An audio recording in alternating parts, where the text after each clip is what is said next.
హరి ఓం శ్రీమాత్రే నమః. లలితా సహస్రనామ పారాయణలో భాగంగా ఈరోజు అమ్మవారి నామం 219వ నామం, 4 అక్షరాల నామం మహాభోగ.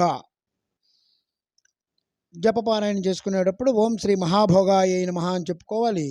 మహాభోగ అంటే గొప్పది అయినటువంటి భోగము కలిగిన తల్లి.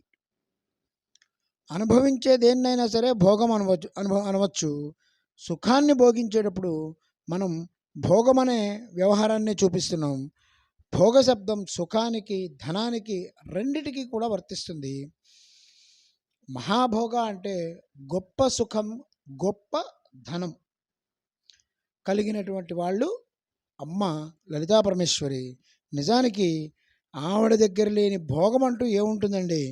ఒక్కసారి ఆవిడ భోగం చూడాలంటే మనం మణిద్వీప దర్శనం చేసుకోవాలి. మణిద్వీపంలో ఒక ఆవరణ మొత్తం కూడా అమ్మవారి సేవకులు ఉంటారు. అమ్మవారికి అలంకారాలు చేసేటువంటి వాళ్ళు ఉంటారు. వాళ్ళకి ఆ నివాస ప్రాంతం అది. వాళ్ళు మనం ఖడ్గమాలలో చదువుకుంటాం. అనంగ కుసుమ, అనంగ మేఖల, అనంగ మదన, ఇలా వీళ్ళందరూ కూడా అమ్మవారి అలంకరణ సేవకు నియోగించినటువంటి పరివారం. వీళ్ళ పని ఏంటంటే అమ్మవారిని పాదం నుంచి శిరస్సు దాకా అలంకరించడమే. ఇలా అలంకరించడానికి ఒక్కొక్కళ్ళకి లక్షల మంది సేవకులు దొరుకుతారు. ఒక్కొక్కళ్ళ కంట్రోల్లో లక్షల మంది ఉంటారు. వాళ్ళ పని ఏంట్రా అంటే మొత్తం మణిద్వీపం అంతా తిరిగి ఎక్కడ పూలు ఉన్నాయి, ఎక్కడ దళాలు ఉన్నాయి, ఎక్కడ మంచి సుగంధభరిత పూలు ఉన్నాయి, ఇవన్నీ ఆవిడకి ఏరుకొని వచ్చి రకరకాలుగా అమ్మవారిని అలంకరణ చేస్తూ ఉంటారు. వాళ్ళు మొత్తం ఈ అలంకరణ చేసే వాళ్ళందరూ లేపనాలు ఇవన్నీ కూడా సిద్ధం చేసుకుంటారు. అమ్మవారి ఆభూషణ మండపానికి వీళ్ళందరూ చేరుకొని బయలుదేరతారు. ఎక్కడ ఒక్క అలంకారం కూడా అమ్మకి తగ్గకూడదు. శిరస్సు నుంచి పాదం వరకు, పాదం నుంచి శిరస్సు వరకు ప్రతి అలంకారం అమ్మవారికి జరిగి తీరాల్సిందే. ఆ పక్కన వింజామరలు వీచేవాళ్ళు ఉంటారు, ఈ పక్కన చామరాలు పట్టేవాళ్ళు ఉంటారు, ఛత్రం పట్టేవాళ్ళు ఉంటారు. అమ్మ భోగానికి ఎక్కడా కొదవ అనేది ఉండదు. ఇంతమంది చేత గొప్ప గొప్ప భోగాలు అనుభవిస్తుంది కాబట్టి అమ్మ మహాభోగ. చదివేటప్పుడు జాగ్రత్తగా ఎప్పుడైనా లలితా సహస్రం మనం చేస్తున్నాము అంటే ఇవన్నీ మనకు స్ఫురణకి రావాలి. అలాంటి అమ్మని మనం కొలుస్తున్నామంటే మనకున్నటువంటి మొత్తం అటెన్షన్, మన ఏకాగ్రత మొత్తం అమ్మ పాదాల మీద పెట్టి జరిగితే అది ఒక అనిర్వచనమైనటువంటి అనుభూతి. ఆ అనుభూతి అందరూ పొందాలని కోరుకుంటూ, ఈ భోగాలన్నీ కూడా చాలా దివ్యమైనవి.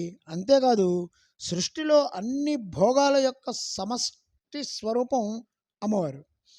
అమ్మవారి అనుగ్రహం లేకపోతే ఎటువంటి భోగము దొరకదు. ఈరోజు మనం ఆనందించాము, ఈరోజు మనకు అన్నం తింటున్నాము, అది అమ్మవారు ఇచ్చిన విభూది. ఈరోజు మనం ఉద్యోగం చేసుకొని ₹1 సంపాదన చేసుకొని కుటుంబాన్ని పోషిస్తున్నాం, ఇది అమ్మవారు ఇచ్చిన విభూది. ఈ అమ్మ అనుగ్రహం అన్నది లేకపోతే మనకి ఎటువంటి భోగం కూడా మన దరి చేరదు. భోగాలేం తప్పు కాదండి. ధర్మబద్ధమైన ఏ భోగమైనా సరే మనం పూర్తిగా అనుభవించవచ్చు. నువ్వు అమ్మవారి అనుగ్రహంగా అనుభవించు, అంతవరకే. ఈరోజు ఇది దక్కింది అంటే అది అమ్మవారి అనుగ్రహం. ఇది మనకి అనుక్షణం భావనగా ఉండాలి.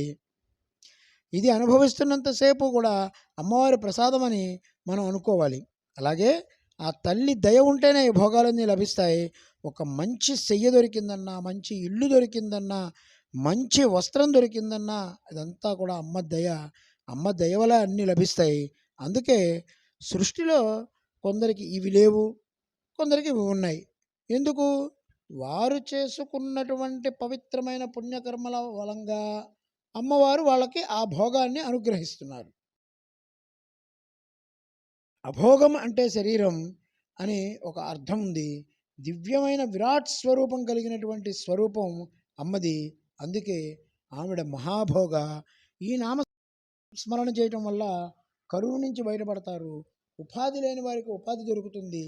అలాగే సంపాదన నిలుస్తుంది. ఎప్పుడు ఏదో ఒక గొడవపడే కుటుంబంలో సంతోషం నెలకొంటుంది.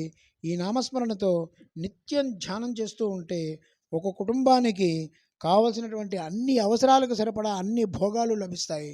ఓం శ్రీమాత్రే నమః. శ్రీ మహారాజ్ఞే నమః. శ్రీమత్సింహాసనేశ్వర్యై నమః.